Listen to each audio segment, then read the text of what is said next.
it's tough as a community. I think we're all kind of in that rough spot where, Planetside 2 got abandoned.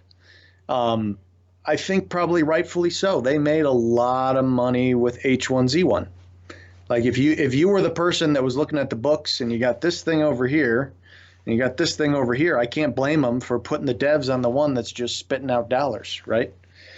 And so how do you react? My inclination is to give them the benefit of the doubt, but there is a point where it's like you gotta stand up for what you're interested in, and that is inevitably going to create lingering animosity, right? They're going to be, I think Rel used the term, the game haunts them, right? It's tough getting berated by the community for things that when he's doing the best he can with the minuscule resources he's given. I heard at one point that there were only 3 people working on the game, and he was one of those 3. Yep. Can you imagine being in front of the community when you only have 2 other people at your back for a game this size? Yes. He got the ultimate shot, right? The gamer turned dev, but it's got to be bittersweet that you get the shot with no resources to really do anything. And major props that him and a few other guys whipped together the implant system, the rework, made it better, and also that had to kill it in terms of profitability. 3 guys making a system that's just spitting out dollars, and that to me is what even.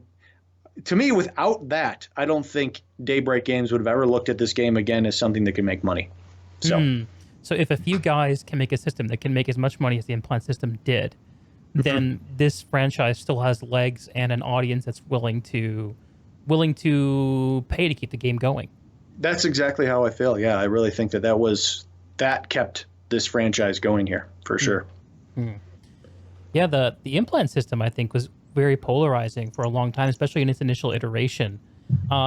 There are still moments where I see people who are just starting the game going to get their arms around it and realize that there are still some implants that you have to gamble to get.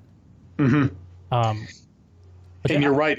I think it's a huge outlier of a problem. Right, and even in its state, that's such a tough one to solve. Right, when you have a 7, almost 8-year-old game, and you're trying to make sure the veterans keep playing, but you also are very dependent on new players getting into it. Yeah, man, having such an integral part of the game costs so much to get into.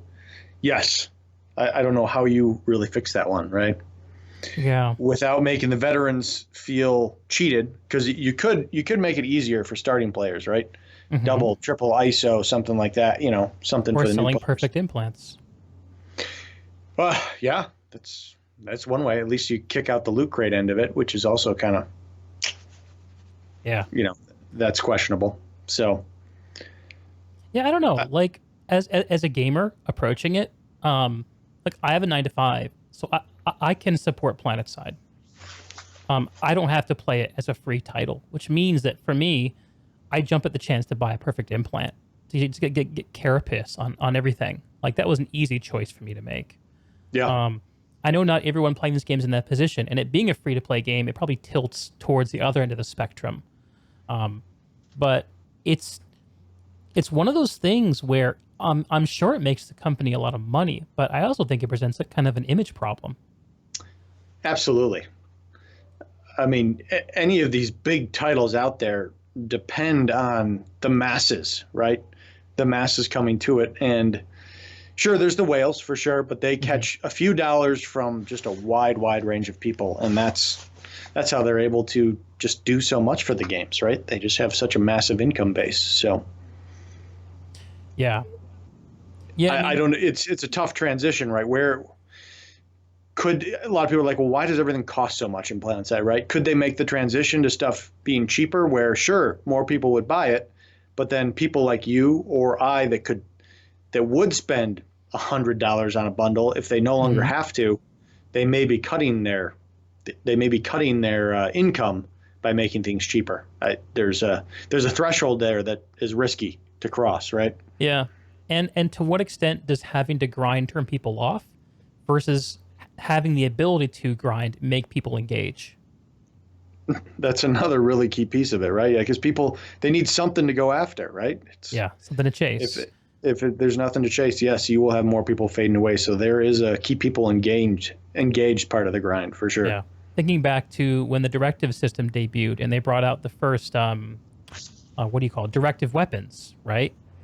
That was a huge boost to the existing veteran base because it's like, oh, finally, like I have something to go for that's going to not only is it a cool reward and unique, but it distinguishes you from the people who don't put in the effort. I mean, that Absolutely. over time, less so because only more and more of those directive weapons are going to go into the wild over time. Yep. But I think that's a good example of that kind of engagement too, and there's no RNG involved.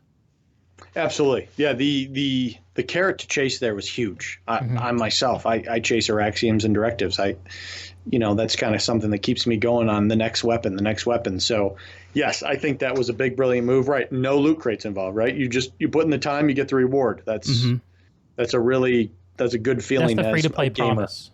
Yes, right? Absolutely.